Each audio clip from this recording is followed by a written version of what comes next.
we perceive each other, how we perceive ourselves and others. And the thing about that is most people don't understand that. With that understanding, it's more of a self-acceptance instead of something bad, because most times when people project on each other, they're projecting their own ideals on how they think about themselves, as well as how they perceive others through their experiences. So when most times we kind of battle that side of ourselves, when we don't address it and understand it and in a way embrace it, call it yin and yang, call it feminine, masculine. The simple fact is we all have different traits, and we all have both traits, feminine and masculine. But most people don't realize it because they have this ideals of just say labels that were placed on them as a young age. For me, psychological things were spiritual things, because psychological is just a way to understand different things that we experience through trauma, or even our genetics and how we were born.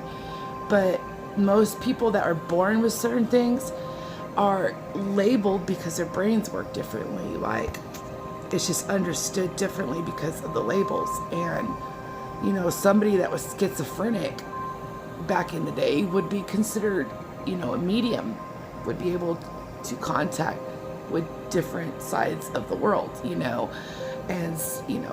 a lot of the things that are stigmatized and created are because of trauma, and misdiagnosed and just covered with band-aid solutions, and at the end of the day, you can go about your life like you are fine with everything that you've been through. But another thing, why a lot of women have more masculine energy is because women usually are inherently more emotional persons, and because we've been hurt so much, we've come into our masculine energy, and we've become this more rational person, which used to be the ideal of a male mind, which is a left brain. And only reason it's like that is because of the ideals, when we all have rational sides of our brain, and emotional sides is the difference between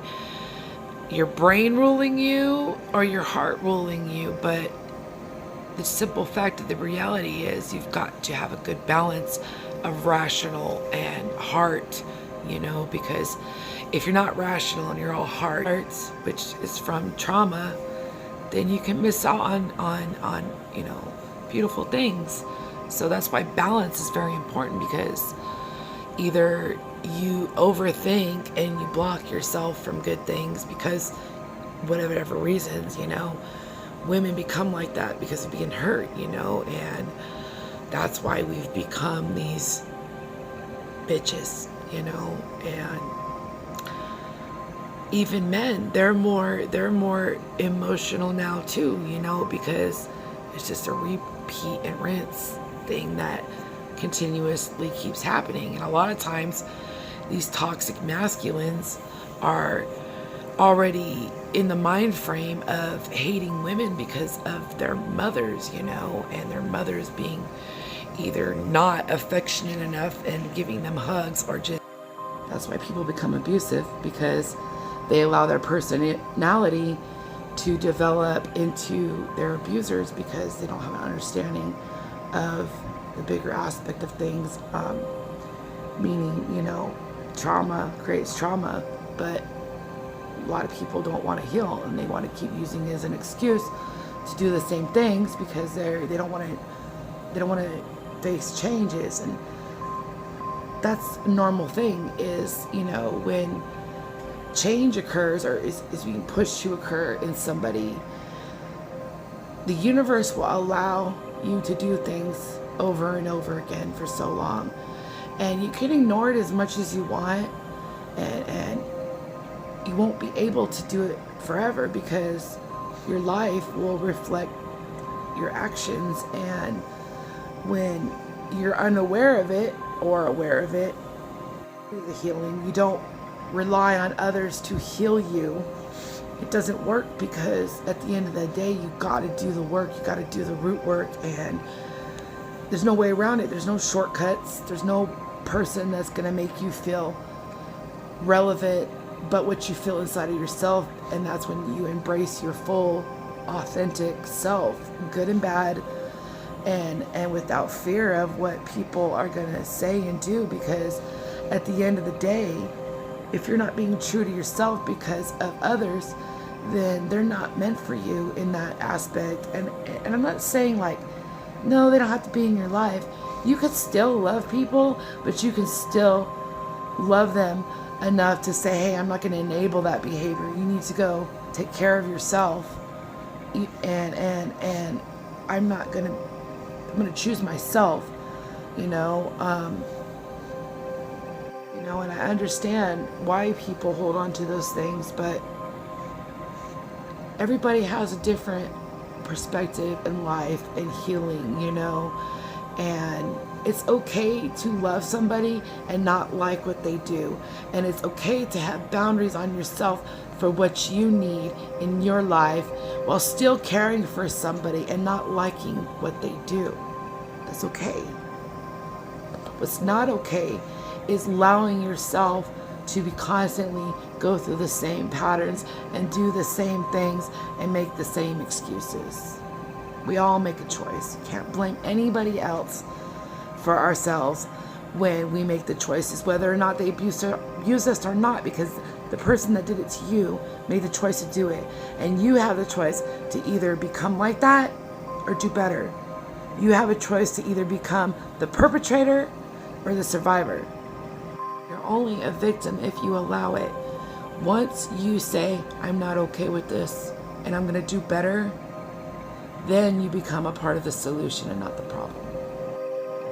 See, the thing is, when you've been through a lot of abusive relationships and things as such, is you can recognize it like quicker. So for someone like me that's been through that a lot, I already see it coming long before it happens. So emotionally, I know how to prepare myself for that, because, when the more hurt you get, the more easier it is to shut down your feelings. So when people have certain behaviors and they do little things little by little to kill the love, then, what do you expect? Because, that's most people in general are just unhealed, damaged versions of themselves, and I don't have to choose to deal with that, because I love myself enough to know that I don't deserve that.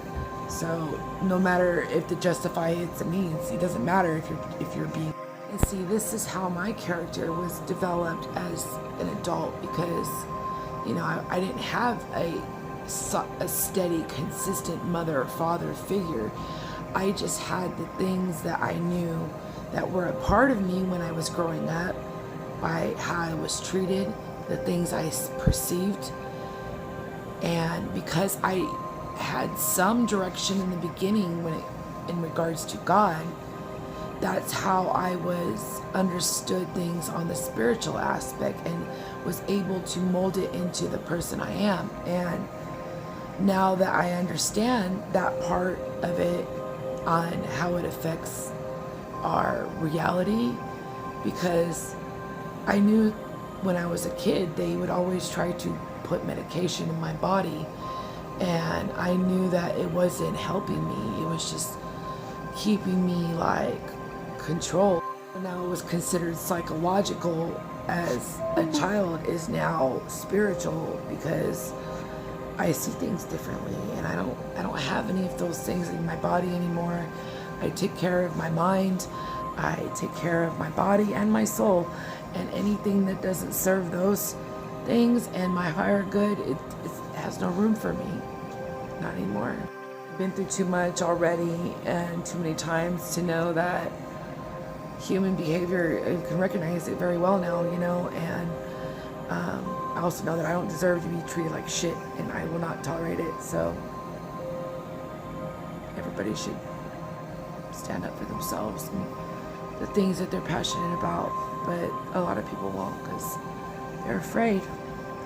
They're not only afraid of what change could bring as far as how far they're going to have to push themselves, or fear that whatever structure of belief systems they have is an illusion. We're resisting ourselves and what we want authentically because of other people, then we're not living authentically.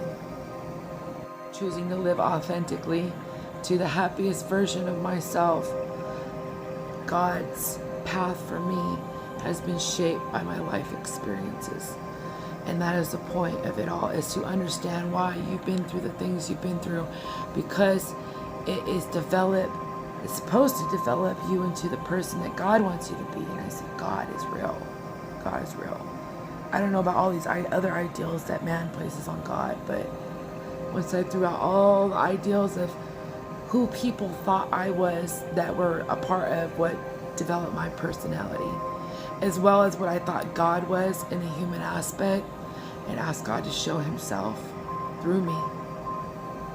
Now I'm talking about God as the source of all things, the creator of the universe and of everything.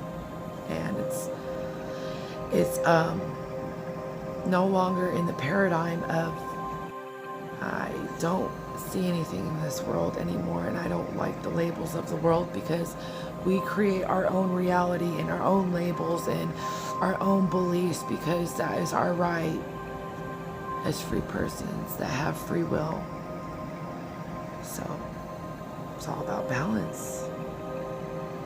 Why the rules are there and the laws, because an unequal balance of one thing over the other, it's bad in general.